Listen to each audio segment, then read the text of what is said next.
Good morning, fellow past lunatics. I was shooting a video and I ran out of storage, and it's probably just as well because I was doing a fair bit of giving out. I was in fairly bad form. I got do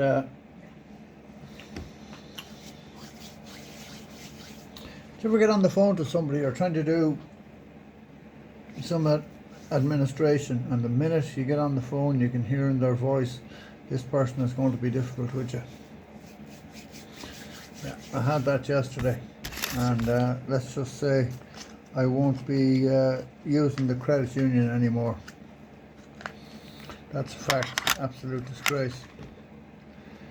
Disgrace after years of banking with them. The first time I turned to them for a small little bit of help, small little loan, didn't even want a big loan, small little loan, wouldn't do it. So you've had my money all these years and made X number of euros off the back of my money that you got every week. The first and only time I ever asked for a loan, I was refused. We're done. So that's the end of that. But it might be a personality thing. It might be the girl's personality. Probably has a problem with it, but that's neither here nor there. Either way, I didn't get my money, so I can't abide by that because I pay in there every week religiously. I've never missed a payment. I've never been overdrawn. I've never perfect credit history. Just ridiculous stuff like a couple of grand. What do you want it for? Just really personal questions. I mean, life has gotten to the point where people nearly want to know what you had for your dinner. Like they nearly want to look and I won't say it. Do you know what I mean? Like, just back off there a little bit. I'm not into any of that. I'm a very private person. I don't want, despite the fact that I YouTube and all the rest of it, anyway, neither here nor there. There's a couple of things I want to talk to you about, guys, and I think it's really interesting, and I'd like to get your feedback. I want to get you involved, and let's talk about things, right? Because it's been a great format. I've met some wonderful people doing this, by the way. I mean, the finest of people. Anything I asked for tubes, I got loads of tubes, I asked for other things came my way. I mean, just been fantastic. But equally, like, I'm willing to offer advice and all the rest. And when the business is running, look, you can't spend 24 hours a day on the phone talking about fishing because you get worn out, but I will always give an hour every day to replying to everybody's queries and all the rest of it. So I want to talk to you about two things this morning. I want to talk to you about rods, and then we're going to talk about lures and hooks a little bit. And I want you to go away and think about this. Why am I fishing with a 9-foot rod? It's a simple question.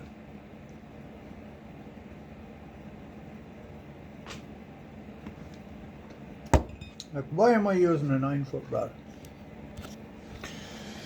Yeah, I think the answer is very clear, right? Like, there have been one or two characters who have been very influential in bass fishing in terms of rods and kit and what got used and what didn't get used. Now, I don't mean to be disparaging about anybody, but I wouldn't fish with one of those Savage Gear rods. They're awful. I can't abide them. You feel wrong. They don't do the job for me. I like them. I had the SV5, the cheaper one, and I liked it for a while, but it wasn't versatile. Like, it was great at doing some things, but you couldn't throw hard lure with it. You just couldn't. Hard lure just spin out, You had to get every cast spot on. No, there were loads of problems with it. So, I wouldn't, no. I need something better quality than that. And then I've played around with some of the more expensive versions that Charles, my friend Charles, he's a big fan um, of them, of that company. And no, I took one of his rods fishing one night, and I thought, oh my God, I can't wait for this to be over. I just really didn't enjoy fishing with it. Now, look, rods are a very personal thing. Like, you like what you like, right? But there's a bit of a thing about tannery rods, right? People are, oh, they're this and they're that, and my mate had this and that. A lot of it is bullshit, to be honest with you. Like,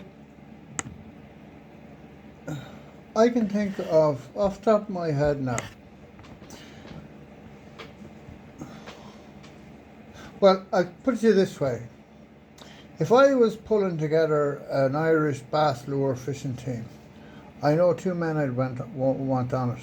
One of them is Clive Power from Waterford, and the other is Ray Horgan from East Cork.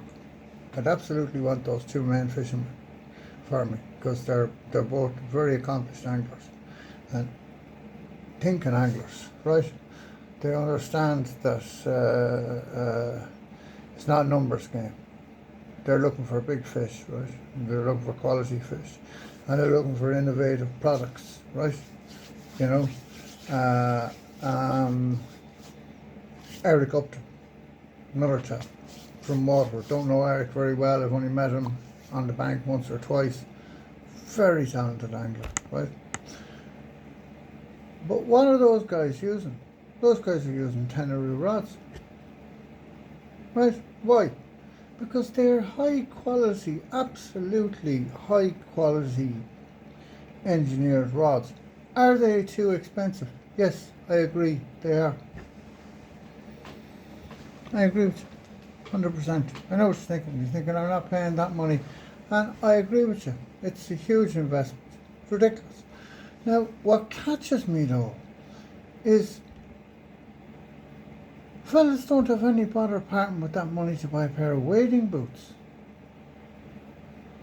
They go in to buy a pair of Sims wading boots, right? And they don't think twice about it. Now, Sims are made in some factory in China probably. Now, I don't know, I don't want to get sued or anything, right? I certainly haven't had great experience with them. So, like, you know, it's just a funny logic, I don't get it, you know. I know Dan,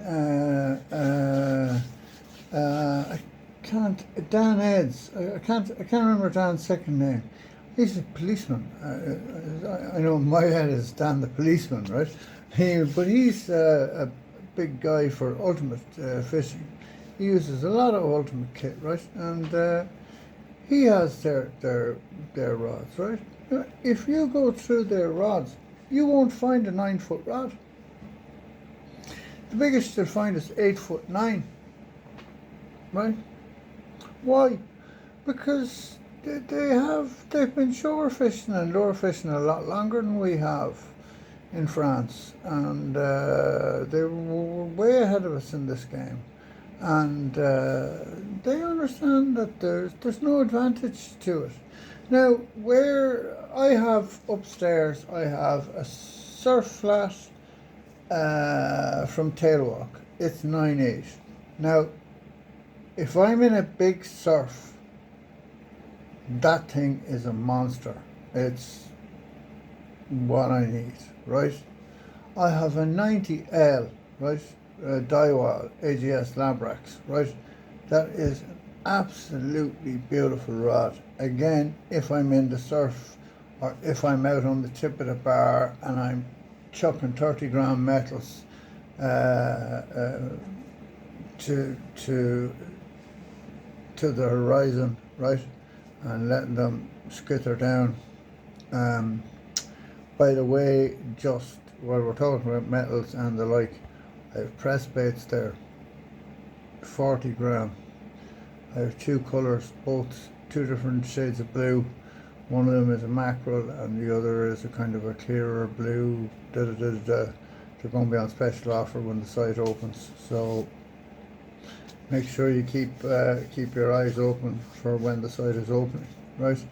But I just want to look. I want to get you thinking. I don't want to be preaching at you, telling you you're right or wrong about this. You should do what feels right for you, right? What you're comfortable with, right? But I went over to 7.5 foot rods and I find them absolutely superb, right? Like what happened was I was fishing last March. I was up in Loch Sheelan and I had the small rod and I hooked a trout. And the trout turned out to be on tiny little. I showed you the lures yesterday, the spearhead Ryukis. Trout turned out to be 60 centimetres. And it wasn't a ferox, it was a proper brown. And the thing was in pristine condition. It was that wide, right? Like, it was easily 7 pounds. Easily. I mean, full bodied. I'll stick up the photo. The photo's on the Instagram. Patrick Gallagher 73. You'll see the photo there on Instagram, right? Now, I fought that fish, no bother, with the light rod. Fought it out. We fought it out for 10 minutes. Got it to the boat, and it went again. When it saw the boat, it went fucking bananas, and it was gone again. Got it to the boat second time, and we managed to nab it with the net, right? And that got me thinking, Jesus, like, we're overpowered, like we're fishing way too heavy for these fish. Like, your average bass, if you get a 6 pound fish now, it's a good fish, right? Now, 6 pound fish used to be just a standard fish, right? But if you get a 6 pound fish now, it's a good fish. If you get an 8 pound fish, it's an exceptional fish. If you get a 10 pound fish, Facebook loses its mind, right? Now, it used to be the case that we regularly got 10 pound fish. Like, regularly. Like, I'm not saying that they weren't special. They were, and they still are, and they always will be. Like, they were incredible. But there were more of them, right? And I was fishing, at that time, I was fishing a Super Mix 210. Right? It's only 210 centimetres, right? I went over then to the Super Mix 240, fished that for a while. Then I changed to the injection, the 7'2" one or whatever, the very first injection, which I recently parted with. Like, I mean, just worth thinking about, just worth asking yourself, what do I want this rod to do, and is it suitable to that job, right? So a lot of my fishing these days, particularly with the way the fishing has gone, I'm gone into the skinny water, right? I'm gone to the estuaries, I'm gone to the lagoons, I'm gone to the backwaters, I'm gone to the canals that greet those backwaters. I'm mooching around in the marsh grass, I'm in the mud, right? I'm fishing a lot of stick baits, a lot of creature baits. I'm fishing a lot of poppers, fishing a lot of surface lures, like the Realis 110 saltwater or lure. Jesus Christ. When you talk about a lure to turn fish, I've never seen anything like it. You know, I've never seen anything like it. Just an incredible lure. I can't. It was Melvin Percy. Thank you, Melvin, for reminding me about the Bay Rough. Yeah, the Bay Rough Manic 95 or 99. I mean, we've got to get some of those in. Those are superb. They like, they sit like this, and they just wiggle along. Like, they do very little. just like that, and they make that V, right? And if you've ever been on the beach at night and watched sand eel escaping around you, they make this V, and the V shoots off, doesn't it? Shoot, shoot, right? They're gone, right? It's like Star Wars, isn't it? Oh, really, honest to God, I need help. But you see what I'm saying? Like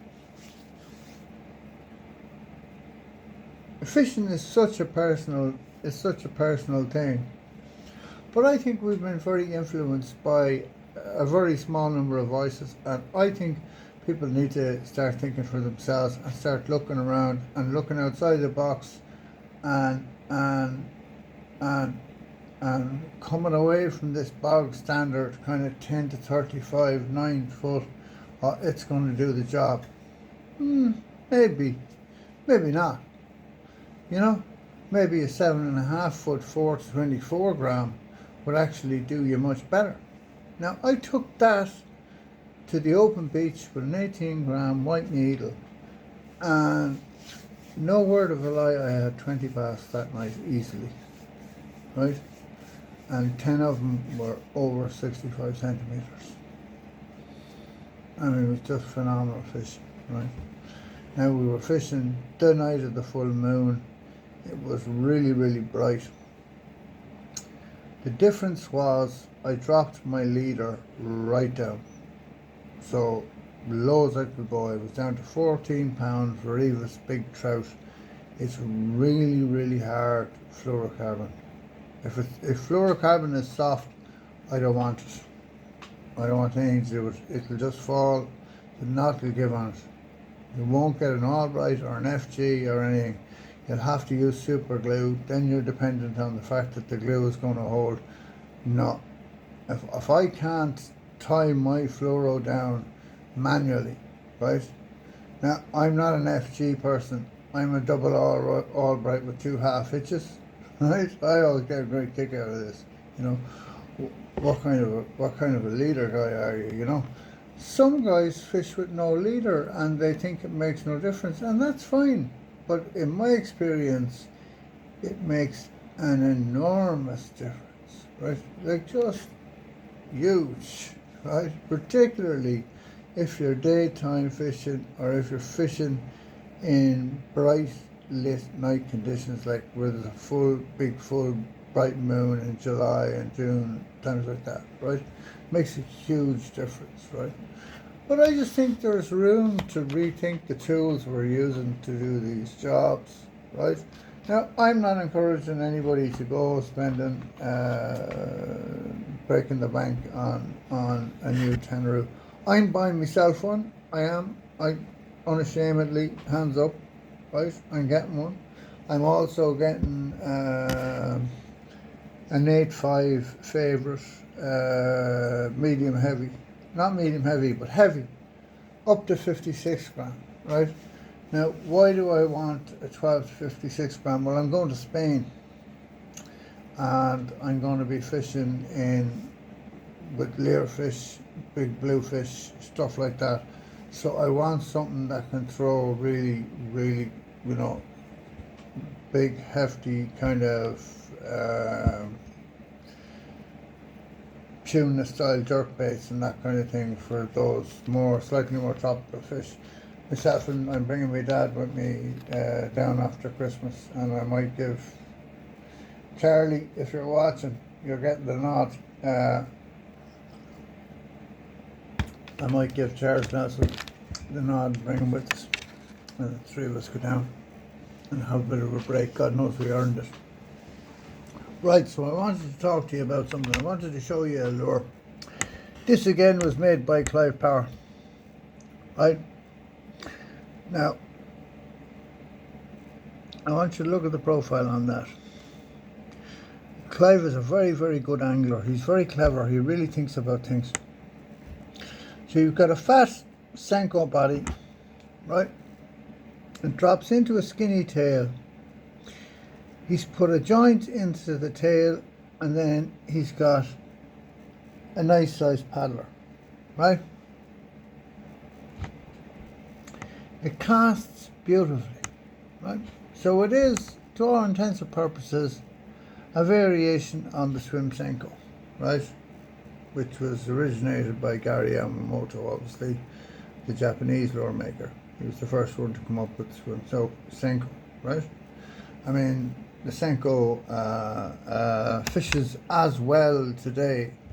I mean, there was a time you wouldn't go bass fishing without a packet of tiki bamboo sticks, wave worms. Now, if you gave a fella a wave worm, he'd look at you and go, "What the fuck is that thing?" You know, I guarantee you, give it to me here. I'll stick it on one of these and I'll absolutely slaughter fish, right? So I got these yesterday, by the way.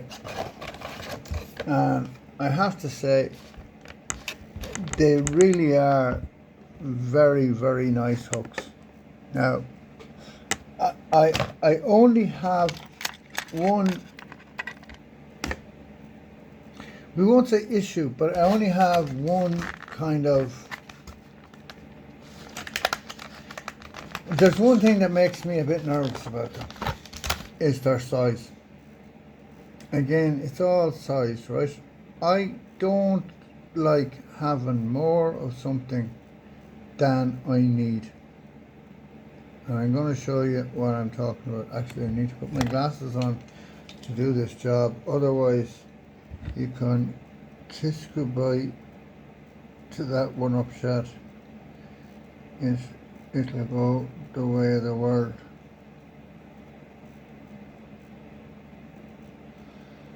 It's covered in. You put a lovely attractant on these one-up shots so that they're a bit tricky. They're a bit soft now, to be honest with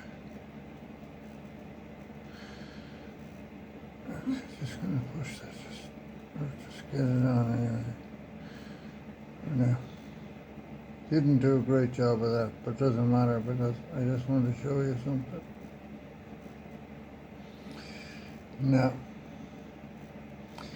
so let's pull that bait nice and tight, right?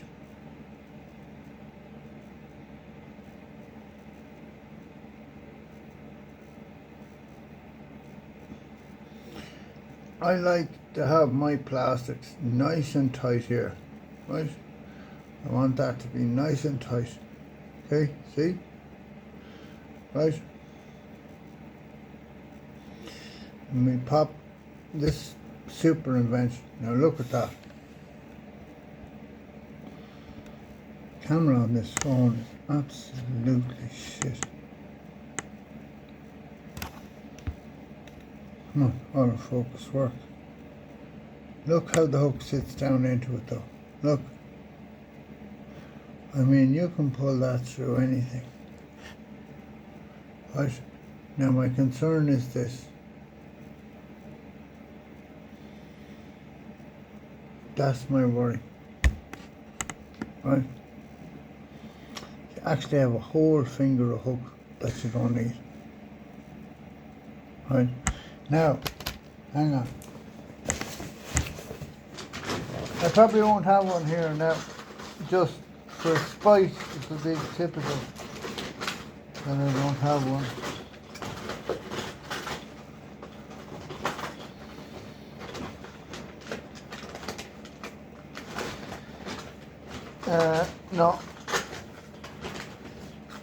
No, I don't. But anyway, the reason I bought them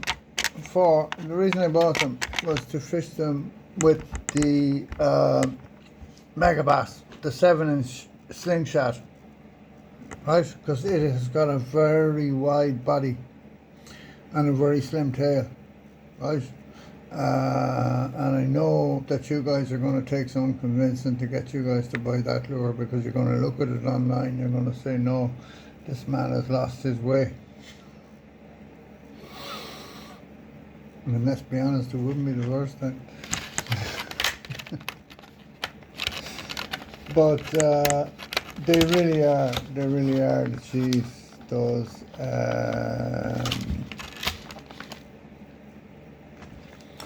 lures. Other bit of news is I'm going to give Michael Roach a shout today. We were talking before about building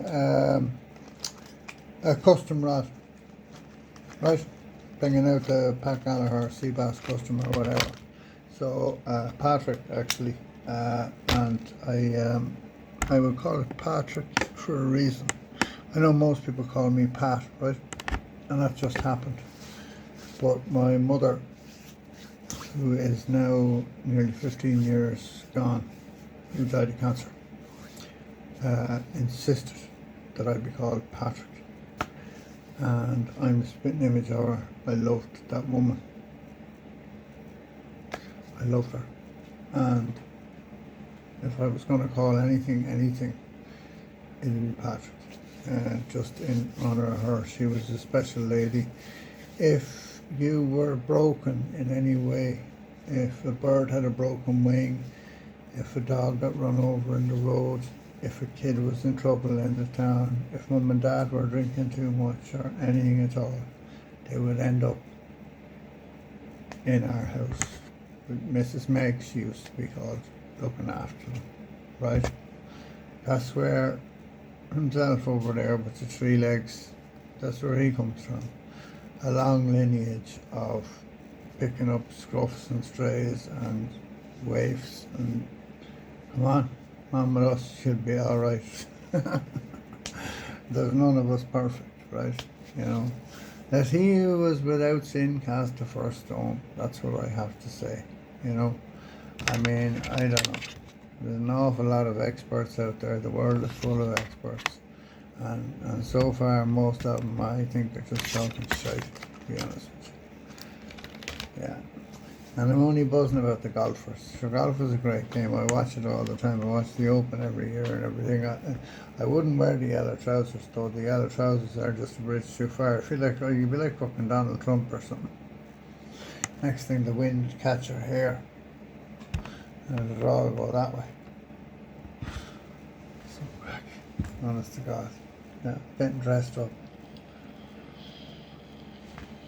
So, look, back to this swim senko. Let me know your thoughts on it. Because I personally am going to, I want to shave some of that. I want to get a smoother transition into that tail. I definitely want to keep the joint because it provides a phenomenal action, right? I think we're going to make it in a paddle, but I think we're also going to make it in a pulse, right? Charles loves his pulse tails and he does very, very well on them. Now, I won't be making it 6 inches. It'll be 4.5 and 5 inches, right? Because, look, that's a 4.5 inch bait.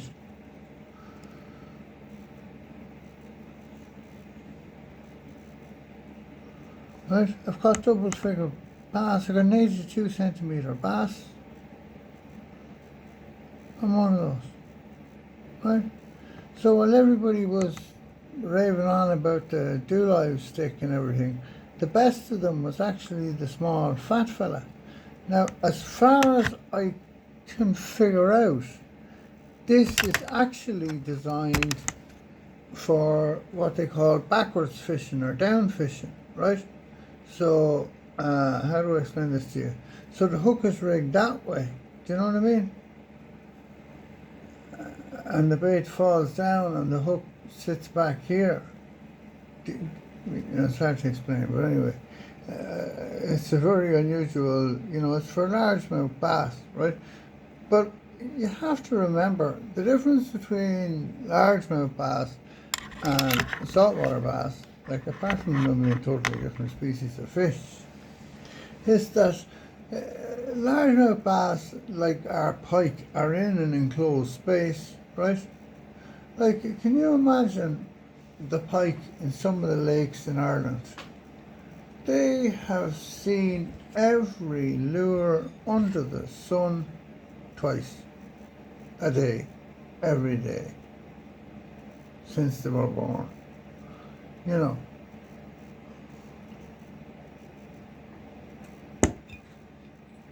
think about your dog. How long does it take your dog to figure stuff out? Not that long. Now, unless, you know, you get some stupid dogs, right? Like people. You get some fairly stupid people too. So, like, you know, but like, so it's a totally different.